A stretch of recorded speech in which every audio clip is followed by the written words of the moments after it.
Rajasthan BJP से नड्डा और शाह नाराज, बैठक में सुना दी खरी खरी। मध्य प्रदेश और छत्तीसगढ़ बीजेपी संगठन को बता दिया राजस्थान से बेहतर। अब 5 अक्टूबर को भी बीजेपी उम्मीदवारों की सूची जारी करना हो रहा है मुश्किल। राजस्थान बीजेपी के दिग्गज नेता आपस में ही भिड़े हुए हैं। उन्हें चुनाव की चिंता नहीं दिखाई दे रही है और यही कारण था कि पार्टी की परिवर्तन यात्रा में ज्यादा भीड़ नहीं दिखाई दी, जिसे लेकर पार्टी हाईकमान चिंता में दिखाई दे रहा है। परिवर्तन यात्राओं की खाली कुर्सियों के वीडियो कांग्रेस नेता लगातार पोस्ट कर रहे हैं, जिस कारण से बीजेपी के तमाम दावों की पोल खुल गई। इस बीच हाईकमान को भी यह खबर मिल रही थी कि राज्य बीजेपी संगठन की ओर से अभी तक उम्मीदवार चयन की प्रक्रिया शुरू नहीं हो पाई है। ये खबर लगते ही आनन फानन में पार्टी अध्यक्ष जेपी नड्डा और गृह मंत्री अमित शाह ने राजस्थान जाने का फैसला किया। ये कार्यक्रम अचानक तय किया गया था। राज्य बीजेपी नेताओं को नड्डा और शाह के आने की खबर तक नहीं थी। उन्हें सिर्फ 24 घंटे पहले पता चला कि नड्डा और शाह जयपुर आ रहे हैं और पार्टी की कोर कमेटी की बैठक में शामिल होंगे। अधिकांश नेता पहले से ही जयपुर में थे और जो जयपुर में नहीं थे उन्हें बैठक की सूचना देकर तुरंत जयपुर पहुंचने के निर्देश दिए गए। बैठक में जेपी नड्डा ने पार्टी नेताओं सबसे पहले सवाल किया कि उम्मीदवारों का पैनल कहाँ है। सभी 200 सीटों पर तैयार पैनल दिया जाए। हाईकमान की ओर से अपने स्तर पर पैनल तैयार कर लिया गया है।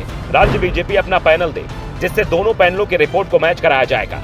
दोनों ही पैनलों में जिस उम्मीदवार का नाम सबसे ऊपर है उसके नाम पर इसी बैठक में मुहर लगा दी जाए। नड्डा के सवाल पर बैठक में मौजूद बीजेपी के सभी नेता दाएं बाएं देखने लगे। 200 सीट तो दूर, सीटों पर भी पैनल तैयार नहीं था और नड्डा और शाह जयपुर आने की सबसे बड़ी वजह भी इसी को बताया गया।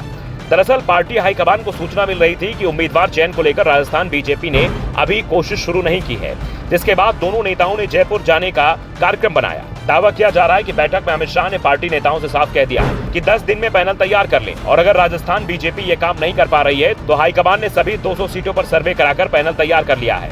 हाईकमान राज्य बीजेपी नेताओं की सलाह के बाद ही उम्मीदवारों के नामों का ऐलान शुरू कर देगी।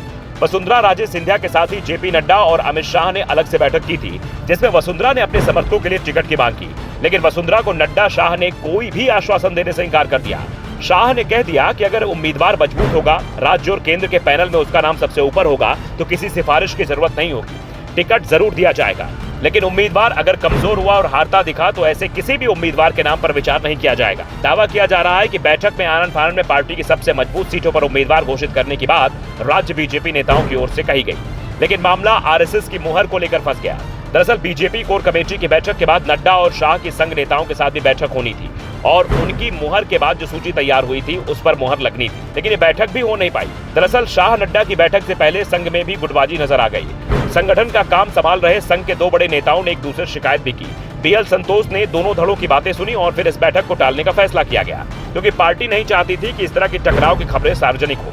बीजेपी हाईकमान के तेवरों से साफ है कि वो अब राजस्थान में उम्मीदवारों के चयन में ज्यादा देर नहीं करेगा। चुनाव के ऐलान से पहले ही राजस्थान के लिए बीजेपी अपने उम्मीदवारों के नामों का ऐलान शुरू कर देगी। Bureau report, the Navdarpan news.